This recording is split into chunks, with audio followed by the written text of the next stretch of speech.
Welcome back, guys. This is game number 2 in the semifinals for the APSC2 Christmas Invitational. Big props to CM Storm and all the others who are involved supporting this. I know there's many other sponsors. I just know CM Storm because they're giving away some freaking hardware to first and second place. But without further ado, boys and girls, sit back and enjoy, because in the lower left corner of the map, we have the Blue Zerg from Team Acer. Give it up for BLY. His opponent in the upper right, playing for Mouse Sports. He is yellow, he is Zerg. He is VORTIX. But okay, this has been a bit of an awkward series as far as getting going goes. I know there's a lot of discussion going on Twitter. Guys, don't worry. All that matters right now is the fact that these two guys are playing against one another for some awesome StarCraft 2 for your entertainment. Of course, they're not doing this for free. First place is, of course, 175, I believe, euro. Let me just go confirm that before I give out the wrong information. Sorry, 125 euro plus CM Storm hardware plus StarCraft 2 Collector's Edition. And, of course, what they're fighting for right now is either third place or first place. So basically, Botvinnik, who was eliminated at the semifinals in the southern half of the brackets, will be fighting against the loser of this series for third place. The winner of this will go on to fight against Nucho in the grand finals.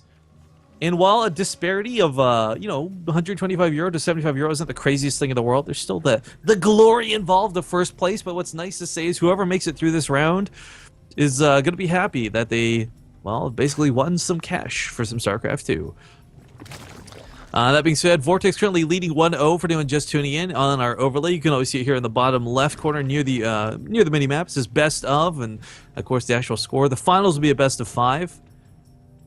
And, yeah, I don't know. Big shout-outs to Partoof again for observing for me today, man. Thank you for doing this. But, yeah, BLY is, I don't know. Last game, those banelings. So much of this came down, I feel, to the way that his aggression just did not pan out. If he can get damage done, I've seen BLY do it multiple times, guys. Like, even if all he does is kill, like, 1 or 2 drones, man, can BLY snowball off of that. But he was just shut down outright and entirely. But, Derelict Watcher can be a very long map. This is one of the few maps that really encourages late game ZVZ, which I'm all down for, don't get me wrong. It's just I don't know how likely it is to get to that point. I mean, ZVZ typically, you don't see it make it past 3 bases. Sometimes on rare occasions it'll go to 4, but Derelict Watcher is one of the few maps where I've actually seen this split map before ZVZ. That and Star Station, but that's another can of worms in and of itself. Overlord will escape the wrath of that queen, and VORTIX will be sending a couple links across the map to scout. BLY does not have any links coming out to scout just yet. His 2 are a little bit delayed, but that's okay. Nothing too crazy in that regard.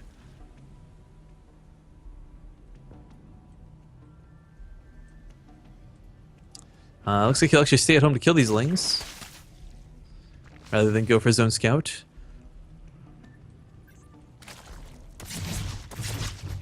Game paused. Oop, bit of a pause coming out here at BLY. Something that's been rather unfortunate for today, guys. Outside of anything else, BLY's been having some hardware issues as far as I can tell. He's had to restart his StarCraft a couple times. In the past, he's had lag issues for like Zotac Cups and things. I think as nice peripherals as the monitors maybe for Acer. To get this guy a new CPU. Maybe that's why he's playing today. That makes sense. Now he wants first place for the CM Storm hardware. Shockingly enough, those 2 links from VORTIX will actually get out of BLY's base alive. BLY's metabolic boost will finish a few seconds before VORTIX's, so you'll eventually be able to pick these lings off, maybe, depending how long they frolic around the middle of the map. But BLY, with no scouting information, moving across the map now, does have double overlords, so they won't be chased off too easily, but they're not going to be moving back in anytime soon either. And metabolic boost is seconds from finishing. 1 second.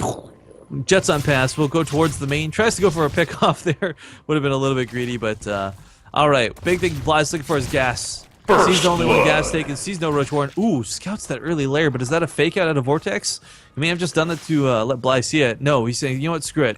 I don't care if BLY's seen this. I'm still going to go through with it. 2 gases taken, not 3, and the Roach Warren coming down. If we see double evolution chambers, certainly going to go heavy on the Roaches, but there's always the possibility of Mutalisks. But with how long he's holding off his gases, I really don't think VORTIX is going to go for a Spire.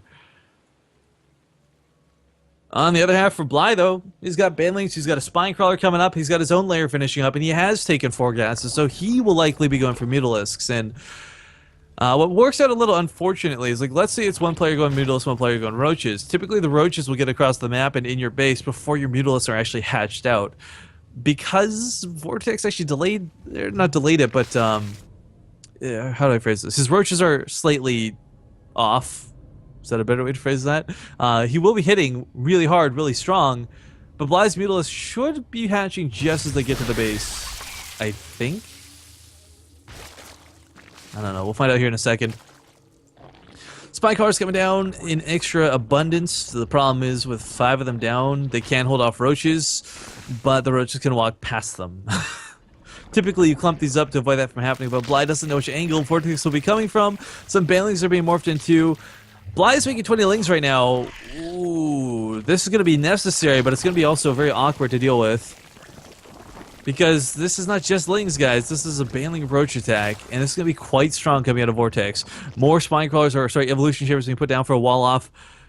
The choke point is, of course, towards the northern half of this base, but 2 Spinecrawlers will not be involved with this fight. 2 Banelings going to try and get some good connects, get some decent connects.